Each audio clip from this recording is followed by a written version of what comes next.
কথা শুনে দুপা পিছিয়ে গিয়ে ভয়ে ভয়ে মাথা দুই দিকে নাড়ালো, যার মানে সে জানে না। জাংকুক তেকে না করতে দেখে বাঁকা হেসে বলল, আপনার সুন্দর গাল দুটোকে চেপে ধরবো, আর তাতে আপনার গালে পড়া সুন্দর টোল দুটো একদম বোঝা হয়ে যাবে। তারপর আর কেউ আপনার গালের টোল দুটো দেখে ভীষণ সুন্দর বলে আক্ষেপ করবে না। আর হ্যাঁ, আরো একটা জিনিস এনেছি, লেজার, যা দিয়ে মানুষের মাথা নাড়া করে দেয়। আর এই ভালো জিনিসটা আমি আপনার উপর ব্যবহার করব, মানে আপনার ওই লম্বা চুলগুলো সব কেটে এক কথায় টাকলা বানাবো। কারণ আমি সবার থেকে আলাদা, সবাই তো পিঠ অবধি কেটে দেয়, আমি না হয়। বলে জাংকুক তের দিকে এগোতে নিলে জাংকুকের বলা কথা শুনে ও জাংকুককে তের দিকে এগোতে দেখে হাতের ব্যথা বলে এক হাত গালে চেপে তো আরেক হাত মাথার খোপা করা চুল ধরে চোখ মুখ খিচে অনুরোধের কণ্ঠে বলল, দেখুন, দয়া করে আমার সাথে এমনটা করবেন না, আমি তো কিছু করিনি, তাই না? জাংকুক দেখলো তের অস্থির মুখখানা, বয়ে সিটিয়ে যাওয়া শরীরটা। তারপর আস্তে করে জাংকুক তের দিকে একটু এগিয়ে তের বাম হাতটা হেঁচকা টান দিয়ে নিজের পিঠের পেছন দিকে চেপে ধরে মুখটা তের মুখের কাছে এনে বলল, পুতুল, অস্থির হলো না, আমি কিছুই করবো না, ভয় পাওয়ার কোনো কারণ নেই পুতুল। বলে জাংকুক একটু ঝুঁকে তের নরম গালে আস্তে টুপ করে চুমু খায়। তে জাংকুকের এমন কাণ্ডে স্বাভাবিক হওয়ার বদলে ঘন ঘন নিঃশ্বাস নিতে শুরু করলো। তে জাংকুকের থেকে ছাড়া পাওয়ার জন্য জাংকুককে সজোরে ধাক্কা দিয়ে নিজের থেকে ছাড়িয়ে সেখান থেকে দৌড়ে চলে যায়। জাংকুক হঠাৎ ধাক্কা খাওয়ায় দুপা পিছিয়ে গিয়ে দরজার দিকে তাকিয়ে দেখে তে ততক্ষণে গো। হাত দুটো মুট করে দাঁত কিরমির করে তের যাওয়ার দিকে চেয়ে থাকে। তে তখন জাংকুকের রুম থেকে পালিয়ে আসার পর আর নিচে নামেনি, রুমেই ছিল সারাক্ষণ। খানিক পরে দরজায় করাঘাত শুনে শোয়া থেকে উঠে বসে ধীরে পায়ে গিয়ে দরজাটা খুলে দেয়। দরজাটা খুলে দিতেই দেখলো রোজ কেমন চোখ করে তাকিয়ে আছে তের দিকে। সে রোজকে দেখে হাসি দিয়ে বলল, আরে রোজ আপু, কিছু বলবে? আর ভিতরে আসো। রোজ রুমের ভিতর ঢুকে করা কণ্ঠে বলল, মামুনি তোকে নিচে ডাকছে। আম্মু ডাকছে, আমি এখনই যাচ্ছি।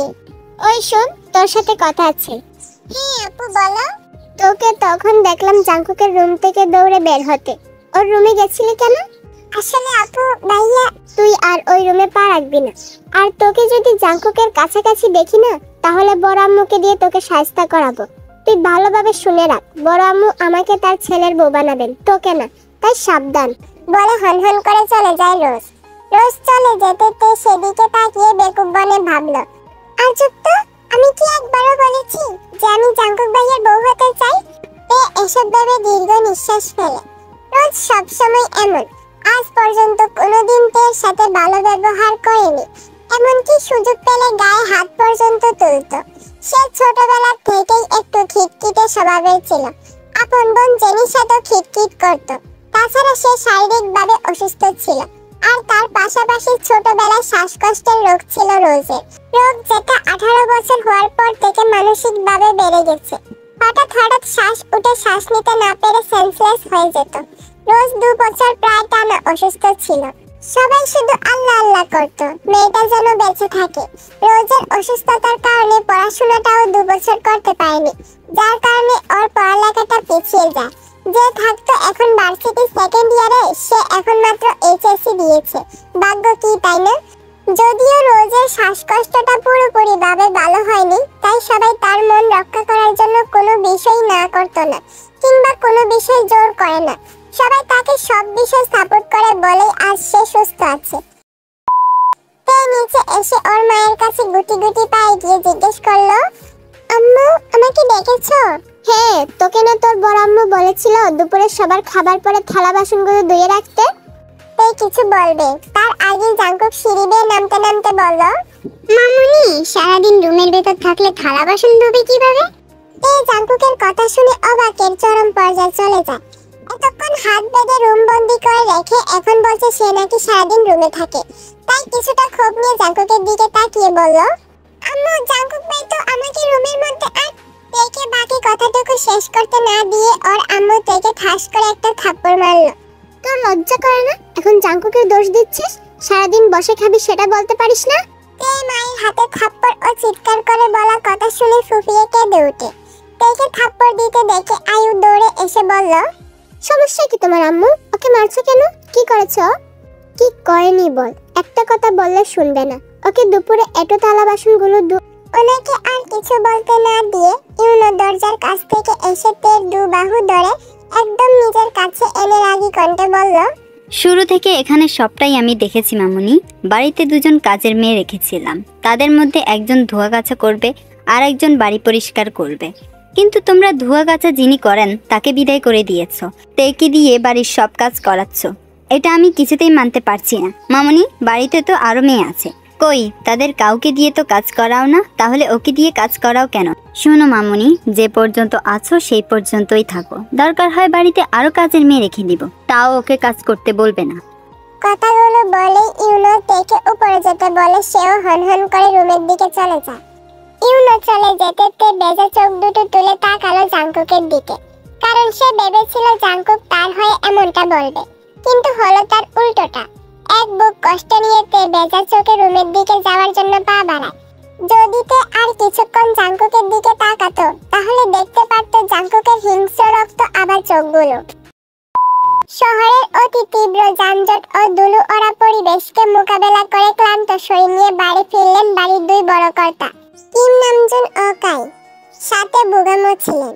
উনাকে নেত্রীয় দল কেন্দ্রে ডেকেছেন, তাই উনি অফিস থেকে সরাসরি সেখানে গেছেন। ক্লান্ত শরীরখানা সোফায় এলিয়ে দিলেন কিম নামজুন। উনাদের আসতে দেখে ঠান্ডা লেবুর শরবত এনে দিলেন জিন। শরবতটা দুজনের হাতে দিয়ে বসলেন স্বামীর পাশে। কিম নামজুন তৃপ্তি সহকারে স্ত্রীর দেওয়া শরবতটা খেলেন। তারপর কিছু একটা ভেবে দীর্ঘ নিঃশ্বাস ফেলে স্ত্রীকে জিজ্ঞেস করলেন, ছেলেটা সেই 2 দিন আগে বাড়ি ফিরল, ওইটুকু দেখার পর তাকে তো আর দেখলাম না। এখন পর্যন্ত একটা কথাও আমার সাথে বলেনি। কই সে? মাত্র দেখলাম কোথা থেকে রেগে মেগে আগুন হয়ে এসে সোজা রুমের দিকে গেছে। পিছু ডাকলাম তবে শুনল না। আপনার ছেলে সেই ছোটবেলার রাগ এখনো একটুও কমেনি। জিনের বাকি কথা শেষ করার আগে উপরের দোতলা ঘর থেকে ভেসে আসে ভাঙচুরের শব্দ। জিনের বুঝতে বাকি থাকে না এসব ভাঙচুর ওনার ছেলে জাংকুক করছে। আবারও জিনিসপত্র ভাঙার শব্দ পেয়ে ছুটে যায় জাংকুকের রুমের দিকে। গিয়ে দেখে রুমের অবস্থা ছন্ন বিচ্ছিন্ন। ছেলের হাত কেটে ফ্লোরে রক্ত ঝরছে। টাইস করা ফ্লোরে রক্তটা যেন বেশি গরম মনে হচ্ছে। জিনের বুকটা দুঃখ করে ওঠে। দৌড়ে ছেলেকে শান্ত করার জন্য আহাজারি করে কান্না জড়িত কণ্ঠে বলল, আমার সোনা, কি হয়েছে বাবা বলো? এমন করছো কেন তুমি? হাতটা কেটে কি হয়েছে দেখেছো? শান্ত হও বাবা, কি হয়েছে মাকে বলো। আমার তোমাদের কাউকে কিছু বলার প্রয়োজন নেই আম্মু। তোমাদের সবাইকে আমার চেনা জানাশোনা আছে। তোমরা কে কতটা আমাকে ভালোবাসো সেটা আমার জানা, তাই দয়া করে আমাকে একটু একা থাকতে দাও প্লিজ।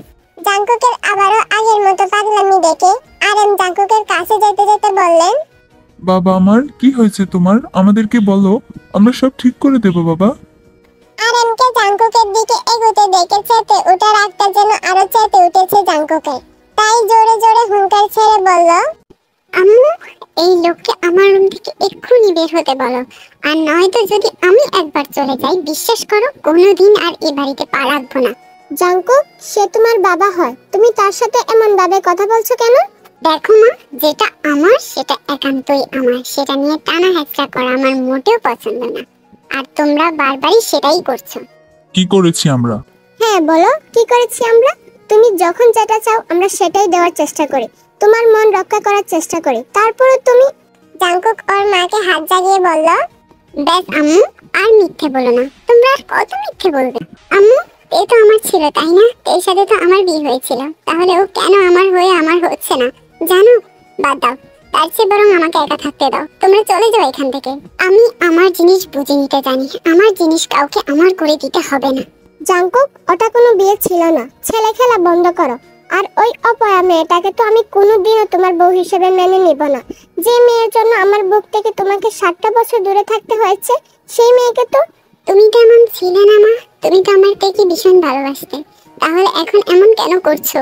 সে এখন যেমনই করো, তোমাদের মানতে হবে না। তোমরা আমার রুম থেকে এক্ষুনি বেরিয়ে যাও। জাংকুক, হ্যাঁ আম্মু, আমি কোনো নায়ক হতে চাই না যে ফ্যামিলি কিংবা অন্য কোনো পরিস্থিতির চাপে পড়ে প্রিয় মানুষকে ছেড়ে দিবে। আমি আমার লাইফে ভিলেন হতে চাই, প্রিয় মানুষের ক্ষেত্রে নো কম্প্রোমাইজ।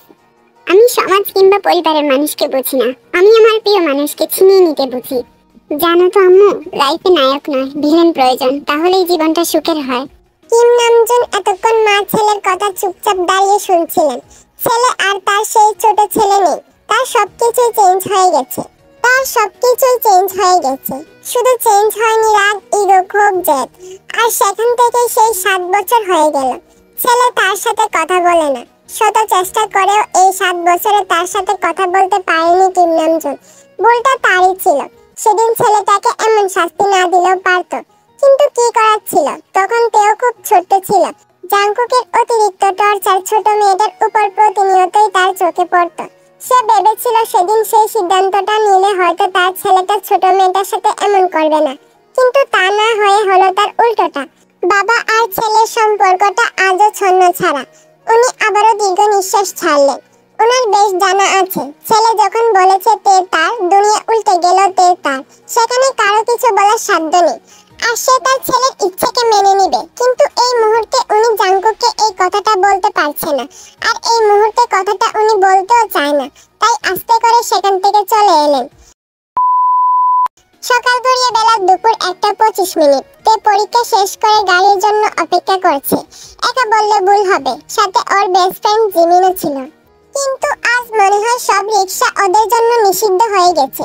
কোনো রিক্সা খালি পাচ্ছে না। এক পর্যায়ে দাঁড়াতে দাঁড়াতে বিরক্ত হয়ে যায় ওরা। হাতের ঘড়ির দিকে তাকিয়ে দেখে 1:30 বেজে গেছে। মনে ভয় ভেসে আসে, সামনের মোড়ের রাস্তাটা একদম ভালো না। দুপুরবেলায় মেয়েদের একলা পেলে পিচ করে। সেটা প্রথম পরীক্ষার দিনই টের পেয়েছিল, কিন্তু কি করবে ভেবে পাচ্ছে না। যত দাঁড়াবে ততই দেরি হবে। তাই মনে এক বুক সাহস নিয়ে হাঁটা দিল। কিছুটা পথ হাঁটতে খুব স্পিডে ওদের সামনে একটা বাইক থামলো।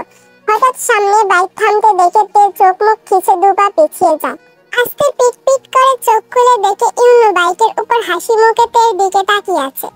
তে ইউনোকে দেখে কিছুটা স্বস্তি ফিরে পায়। ও ইউনোকে দেখে মুস্কি হেসে বলল, ভাইয়া তুমি এই রাস্তায় কি করছো? আমার সামনে একদম হাসবে না তুমি। তোমার গালে টোল পড়া হাসি বুকে মারাত্মক তীর বেঁধে, সেটা কি তুমি বোঝো না? তে বিরক্ত হয়। এই লোক ওকে যখনই দেখে তখনই গালে টোল নিয়ে পড়ে থাকে। মনে মনে শপথ করে নেয় তে এই লোকের সামনে আসলে কোনোদিনও আর হাসবে না। তাহলে আর গালে টোলও পড়বে না, আর ওকে ফালতু বকবক শুনতেও হবে না। তাই কিছুটা কিঞ্চিত রাগ নিয়ে বলল, তুমি এদিকে কেন এসেছো সেটা আগে বলো। বারে টোলওয়ালি একা একা বাড়ি যাবে, তাই তো তাকে নিতে এলাম। তুমি আমাকে নিতে এসেছো? না, আপনাকে নয়, আপনার আশেপাশের মানুষগুলোকে নিতে এসেছি। তে বুঝলো এখন ইউনো কথাটা মজা করেই বলছে, তাই ও ইউনোকে আর কিছু বলল না। আস্তে করে ইউনোর বাইকের পিছে উঠে গাড় গড়িয়ে জিমিনের দিকে তাকিয়ে বলল, কি রে, তুই কি দাঁড়িয়ে থাকবি নাকি আমাদের সাথে যাবি? যাবো, কিন্তু তোদের সাথে না। আসলে আমার একটা কল এসেছে, ও আমাকে এক্ষুনি নিতে আসবে। ও না আসলে তোদের সাথেই যেতাম, তুই বরং চলে যা। কি আসবে? আমাকে তো তখন বললি না। বাড়ি গিয়ে জেনির ফোন থেকে কল দিস, তখন বলবো না। এখন তাড়াতাড়ি যা। ইউনো এতক্ষণে জিমিনের দিকে তাকালো, তাকিয়ে কিছুটা অবাক হলো। ভালো করে তাকিয়ে দেখে জিমিন নামের মেয়েটি একদম তের কফি কেক। ফর্সা চেহারা, চোখ নাক ঠোঁট, এমনকি ঠোঁটের নিচে তিল, সাথে গালে পড়া টোল, সবকিছু খেয়াল করে ইউনো অবাক কণ্ঠে বলে, এটা কি আশ্চর্যের বিষয়, তোমরা দুজন দুজনের কত মিল। হঠাৎ করে কেউ তোমাদের দেখলে বলতে পারবে না তোমরা আপন বোন না, সবাই এক বাক্যই উপাধি দেবে তোমরা দুজন যমজ বোন। আমরা বোনের থেকেও বেশি কিছু হই ভাইয়া। আর নয়তো দেখেন আমাদের মধ্যে কি এত মিল থাকার কথা, তাই না রে তে? একদম। ওদের কথা শুনে ইউনো মুস্কি হাসলো। তারপর বাইক স্টার্ট দিতে দিতে বলল, আমাদের বাড়িতে এসো। অবশ্যই ভাইয়া। তে যাওয়ার আগে জিমিনকে বলে, ওই শোন, আমি বাড়ি ফিরে গিয়ে জেনির নয় আমার ফোন দিয়ে তোকে কল দিব না, ওকে? তুই ফোন পাবি কোত্থেকে? তুই তো ফকিন্নি। ও, তোকে তো একটা কথা বলাই হয়নি। আমিও বাড়ি গিয়ে ফোনে বলবো না। হ্যাঁ, এখন যাই। ও যা। ইউনো আর তে জিমিনকে বিদায় দিয়ে ওখান থেকে চলে আসে। ওদের চলে যেতে দেখে জিমিনও গুটি গুটি পায়ে রাস্তা ধরে হাঁটতে থাকে। কিছু দূর যাওয়ার পরে একটা ছেলেকে হাসি মুখে জিমিনের দিকে আসতে দেখে জিমিনও মুস্কি হেসে আরো এগিয়ে যায় ছেলের দিকে। দুজন একদম কাছাকাছি দাঁড়িয়ে দুজন দুজনকে আরো একটা হাসি উপহার দেয়। তারপর ছেলেটি ওর পিছন থেকে হাতটা এনে জিমিনকে দিয়ে বলল, এই গোলাপটা আমার কিউট পরির জন্য। জিমিন মুস্কি হেসে ফুলটা হাতে নিল। তারপর ফুলটাকে ঘুরে ফিরে দেখে হালকা গ্রান নিয়ে বলল, তোমাকে অনেক ধন্যবাদ। তোমার পরীক্ষা কেমন হয়েছে? আলহামদুলিল্লাহ, ভালোই হয়েছে। আন্টি ভাই বোনেরা কেমন আছেন? তোমার বাসার সবাই কেমন আছে? এই তো ভালোই আছে। চলো সামনে দিঘির পাড়ে গিয়ে বসি, ওখানে শস্য বাতাস বয়, কথা বলতে ভালো লাগবে। জিমিনের হঠাৎ করে চোখে পড়ে সুগা ওর দল বল নিয়ে এক একজন বাইকের উপর বসে আছে। বেশ হয়ে গেল। জিমিন কাছুমাছু করে ঘন ঘন নিঃশ্বাস ফেলতে লাগলো, মনে মনে আল্লাহ আল্লাহ করে গলা শুকিয়ে ডাকতে লাগলো। এই বান্দা এখানে কি করে? আজ আবার না কোনো গন্ডগোল করে। আল্লাহ তুমি বাঁচিয়ে নাও। ওর মনে মনে বিড়বিড় করার ভিতর সুগা ওর একেবারে কাছে এসে ছেলেটির দিকে সরু চোখে তাকিয়ে বলে, এই তুই কে রে? তোকে তো আগে কখনো দেখিনি।